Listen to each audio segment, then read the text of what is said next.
उपमुख्यमंत्री एकनाथ शिंदे जळगावहून आता निघालेले आहेत। मुक्ताईनगरचा दौरा आटपून शिंदे आता मुंबईच्या दिशेने निघालेले आहेत। जळगाव विमानतळावर 45 मिनिटांपासून त्यांचं विमान रखडलेलं होतं।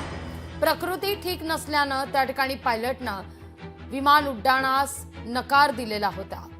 बऱ्याच समजुतीनंतर आता उपमुख्यमंत्री एकनाथ शिंदेंचं विमान मुंबईच्या दिशेने रवाना झाले।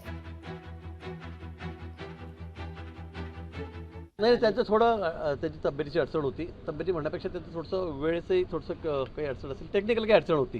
पण त्यांच्या कंपनीशी आम्ही बोललो, त्यांनी त्यांना काही ते सांगितलं असेल, त्यांच्या भाषेत काय सांगायचं असेल ते, आणि विमान आता उडालेलं आहे। किरकोळ अडचण होती ती पायलटची, पण ती आता सॉल्व्ह झालेली आहे आणि विमान आता निघालेलं आहे आणि एका तासामध्ये मुंबईला पोहोचतो। लोकशाही मराठी ऐका, पहा, जागरूक रहा।